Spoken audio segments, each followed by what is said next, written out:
Hi, surprise! We are live. This is an impromptu live. I just have so much on my heart that I want to share with you guys. And I just thought, hey, why not? Let's just do it. I just, I realized I'm wearing my apron still. Yeah, we were cooking and then I just had a moment. So here I am. Um, so who knows who will join us? But I just pray that whatever we talk about today, that it's pleasing to God and that, yeah, that we can all chat. And if anyone even shows up, because I didn't tell anybody about this live, that's okay. If you're watching the replay, that is fine too. Um, so first of all, I wanted to ask you about baby names. Do any of you have good baby name suggestions? There are a couple of criteria that I like to think about with baby names. And one of them is the popularity of the baby name. I don't really like super popular names, but I do like classic names. So I kind of keep that in mind. There are some names that are very popular right now that I'm extremely drawn to. Um, and but it kind of loses a point when it's a super popular name. Do you share that too, or do you kind of go with the naming trends?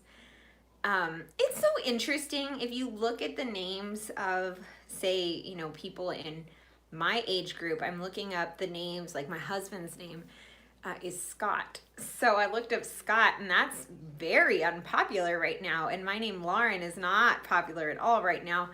It's just kind of interesting how name trends happen. I don't know how they happen or why they happen. My second born is named Oliver. And when we named him that, it was not super popular.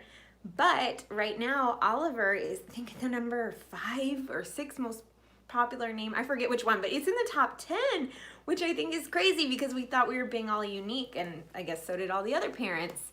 Lauren, my mom named me Lauren, and it's super popular. A lot of people named their daughters Lauren at that time. So, but now it's not common. I don't know how naming trends work, but I think it's really interesting.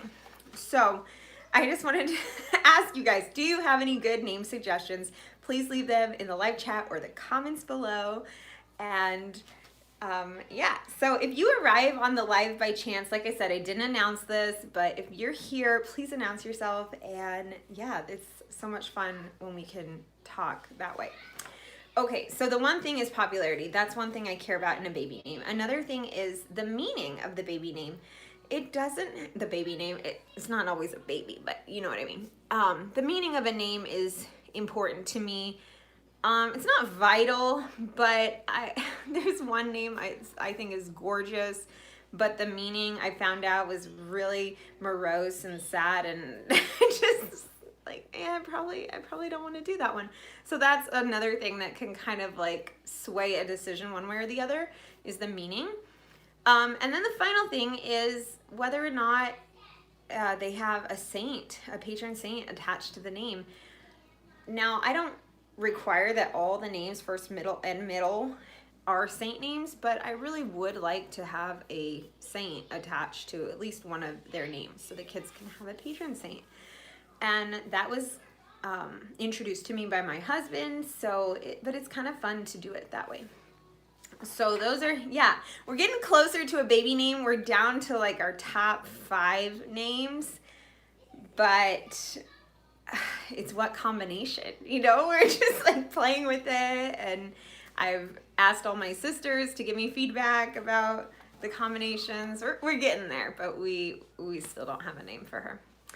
So that's new. Okay, here's a big thing that's been on my heart. So I need to update you guys. Last week I came on here talking about pregnancy, and I said, yeah, I feel great, everything's fine, normal, whatever, nothing to update you on. Well, then like a day later, I started having super bad contractions, like serious, painful, on the floor contractions. And this is my fourth pregnancy, so I know what they feel like. And it felt like I was going into labor. So I started freaking out. And I was in touch with my midwife. Now, I know that there are practice contractions, and I've heard that with every baby, they get more intense and they happen earlier in the pregnancy. But I was just kind of wigging out because I was pretty sure I was going into labor, and because that's what it felt like. Thankfully, I wasn't. It was false, and it did end, but they lasted for 2 days. I would have episodes every, I'd say every hour, every 2 hours, I'd have like a 10-minute to 30-minute episode of contractions that were strong, and they were getting closer together. Like, it felt like labor, except it would stop, and then it'd come back, and then it would stop. And this lasted for 2 days. It was not fun. And after that, my body was just so wrecked. It felt really worn out. I was having pain in the pelvis, a lot of pressure in the back, and that really hasn't subsided until today. So this has been going on like a week, right? I did visit with my midwife to check the cervix and check just to make sure I wasn't going into labor. There is no sign that I am going into labor. Baby is still super high. She's not engaged and ready to go. It's not happening. But it sure felt like it was. I don't understand these symptoms. I think my guess is that my body was really mad at me because I went on a road trip. I went on a 13-hour drive, but it was one of those quick ones where you go 13 hours. We went to a wedding and then 13 hours back home. Slept in the car, wasn't sleeping comfortably. So I think that may have had something to do with all the pain, and my body just telling me to rest and getting me to do that in whatever way it needed to. I'll send her some contractions. Here we go. I don't know. I can't explain it. Have you ever had something like that happen where you're like, what labor feels like? And this wasn't like Braxton Hicks. Like, I know what those feel like. This was legit. Have you had that before where it just, like, this really hurts and this is happening, but it wasn't happening? Has that happened to you? But I'm so grateful that we were okay, but I rested and I rested and I rested just to kind of let my body relax. Okay, so if you've watched this channel for any amount of time, you probably know that if I don't exercise every day, my brain gets weird. I get in my head and I get like, ugh. So having that happen, I'm not able to work out. I was getting really low moods and just not feeling like myself. So I wanted to talk about that because I think it's relevant, the way that I kind of coped with that. I think it's relevant to our faith and stuff. So first of all, I want to ask, like, when we're feeling low, when we're feeling tired, when we're feeling drained, I ask myself, is this God's way of forcing me to rely on him? Because I can exist in my life and feel like I'm so under control because I have motivation and I'm knocking out my to-do list and I'm working out and I feel great and, I'm getting my prayer time in, but it's all a checklist, check, check, check, check, check, and I feel good about that checklist. But does it, like, what really matters? Does that checklist matter at all? This world, it's important and we need to take care of it. But what really matters is heaven, thinking about God and just sending our our minds and our hearts upward. And I think sometimes when we get knocked down, we can get so caught up in, I gotta pull myself back up. I gotta pull myself back up. And relying on our own devices to do that versus when you really rely on God to exist with you in that space, and you pray that you can come out of it, but it's really like cooperating with his will. Like maybe this is part of his will for you. So I don't know if that resonates with any of you, but I think like I've been really prayerful with that, and I think that's what is very clear to me, that when I am in that low space, it's not like I need to not make it about me. It needs to be about him. And yeah, and even allowing others to care for you and nurture you, it's good. It's helping other people reach holiness. It's so hard for me though. It's so hard for me. I don't know if you're the same. It's so hard for me to be in that space, to be down, to be drained, to be reliant on others, to see, the house going to pot because it's not getting maintained the way I would want it to be maintained. That's hard for me. But I think it's an important thing to do here and there. I think it's important to get to those places and those spaces where you need God. I think that's important. Do you agree? I don't know. Maybe this is just from too much laying down. But yesterday, I went to Mass because yesterday was Ascension Thursday. Now, most dioceses in America switch that over to Sunday. So, hi, this is live.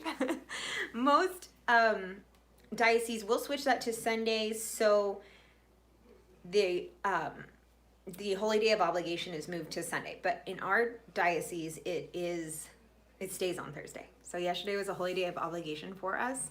I'm curious, how many of you guys have Ascension Thursday this year as a Holy Day of Obligation? Let me know. So we were at Mass, and I just got so much peace from Mass. It was so nice because I'm not really like feeling it. I'm not super cheerful like I always am, and it was so nice to be at Mass. I felt that grace. I felt that, and I just surrendered it to God. I'm in this brain space that I'm not comfortable in, and I just give that to you. And I just felt so much peace. And this morning I wake up energized and ready to, like, my body doesn't hurt as much. Like, I just feel so good today. Like, I'm back, But, yeah, it's like, did I have to surrender it to get that grace? I don't know. It makes you wonder. So that was yesterday. I'm feeling good today. So today I have, my grand plans again. I'm going to get my workout in, and I'm hoping, just to get back to life, but not forgetting that,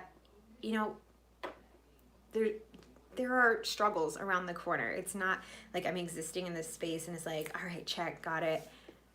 There are struggles that will come, and I'll be postpartum soon. I can't work out postpartum right away. So just knowing that, being okay with that, and praying with that. So that's just a little reflection that I wanted to share on here because it's really on my heart. And just give you an update, like, about what happened physically. That I had those awful symptoms, and but it was not labor, thank goodness. And we just pray she stays in there a little longer. We're only 31 weeks, so just let her cook a little bit more.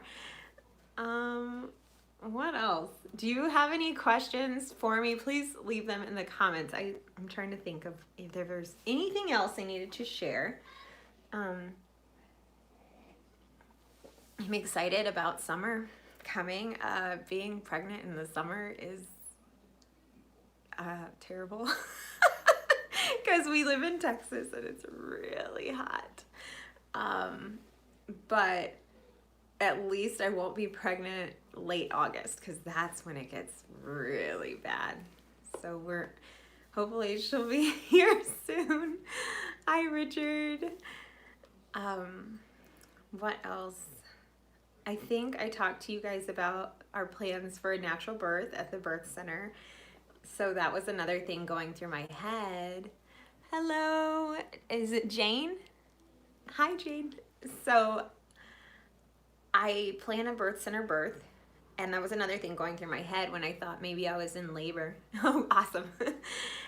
That, if this happens, we don't get our birth center birth. We have to go to the hospital.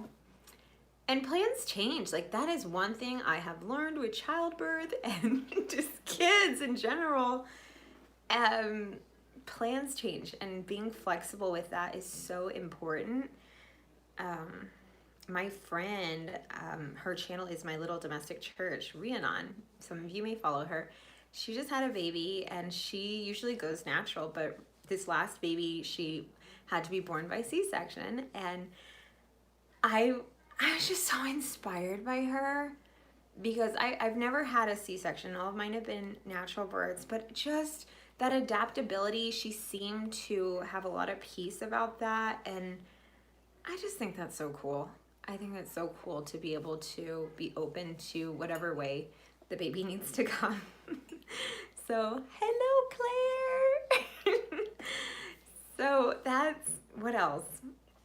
Yeah, so whatever way this baby needs to come, I hope that I can be open to it, but I definitely was getting nervous. Yeah. I feel like God did that to me in my 4th pregnancy for sure. I made a video on that experience I had. I think it's going up next week. Awesome. I would love to watch that. And okay, so you feel like God did that to you. You mean like putting you on rest? Like, or do you mean changing the plans? Which part of that? And then Thursday being a holy day of obligation, it was in certain dioceses, very few in the United States. So Ascension Thursday was Thursday, but most dioceses move it to the Sunday. So if you're in Omaha, Nebraska, I think that's one of the dioceses that has it as a holy day of obligation. And then our diocese, it's not really a diocese, but it's called the Ordinariate, which is like a bunch of Anglican converts that changed to Catholic. Ours had it as a holy day of obligation. There may be 1 or 2 others in the U.S. Are you in the U.S.? But you're probably good. But, and you finally caught me live. Yes, I am so excited to have you here. We're having coffee together, or tea, or whatever. It's really nice. It's funny that you caught me today because this was completely impromptu. I wasn't planning on coming on. I didn't even announce it on Instagram. I just like, hey, what's that? So anyway, anything else? Let's see. Oh, here's a life update. Okay, so we went to the dentist and our kids, one of our kids has a lot of cavities. So we've been kind of slacking on our very, very clean eating. Hi, Rebecca. Good to see you. Or, yeah, see you. So we've been slacking on our super clean eating. We've been eating pretty clean, but then we've been eating gluten, which we used to not eat at all. And so we've done bread, a lot more bread than we ever did. We've done, what else? Oh, I've been baking. Like, I literally have baked with organic sugar, which was like extremely not allowed in our house a few years back. So we've definitely loosened up quite a bit, but then we went to the dentist and we're reminded why we do what we do. So We are kind of back on the bandwagon of eating super clean. Um, it's like so frustrating, you know? It's that balance. Like you want to be able to enjoy life, but at the same time, like you don't want your health to completely deteriorate or your kids to have a million cavities. And my kids do have very sensitive teeth. Please let me know if you want me to do a video about our teeth journey because you're from Michigan. Okay, so you're probably cool with the whole idea of obligation. I don't check your diocese, but you're probably all right. Um, but yeah, let me know if you want to do a teeth video about how to heal tooth decay with diet because it like legit works. We had issues with cavities, a soft enamel with our young children. And by changing our diet, we were able to harden the enamel, heal the cavities, and like it works. But it's a lifestyle change. And so once we were healed, I just thought, well, maybe if we just taper off of it, it's not that big of a deal. And, um, so we did taper off of it, but then yeah, we're having problems again. So and let's see. Okay, I completely understand. My husband loves to have a little treat with his morning coffee, but I have a hard time saying no to sugars. Sure, yes. My husband loves sweets. There's so many ways to make sweets healthy. There's so many ways to make sweets healthy. And enjoy them in a fashion that doesn't have to hurt us. But you know, it's a lifestyle change. You have to actually prepare this stuff differently and have the ingredients on hand and know what to do. And like sometimes it drives you crazy. So, and then also the hard thing is with family, yeah, like with having social events and then you're the only one that eats different and then you don't want to be rude and that's tricky too.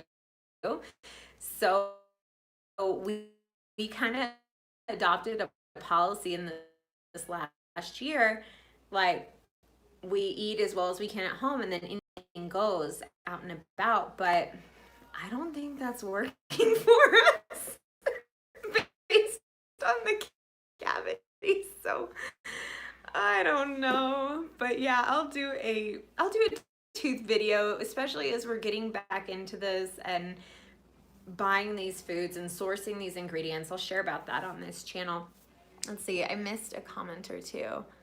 Okay, how big is tummy? I don't know. Big enough, too big. Here, there we go. There's the tummy. It's too big. People have told me that I am much larger this pregnancy. Which, like, thanks. But I feel like it's the same. It's the same, but I feel, ugh. The baby's feet are sometimes in my ribs, and so I just have to, like, squish her out a little bit. That's not comfortable at all. Like, right now, she's hanging out in my rib. It's not cool. I think this mother-daughter thing will be interesting. So, any other questions before I sign off?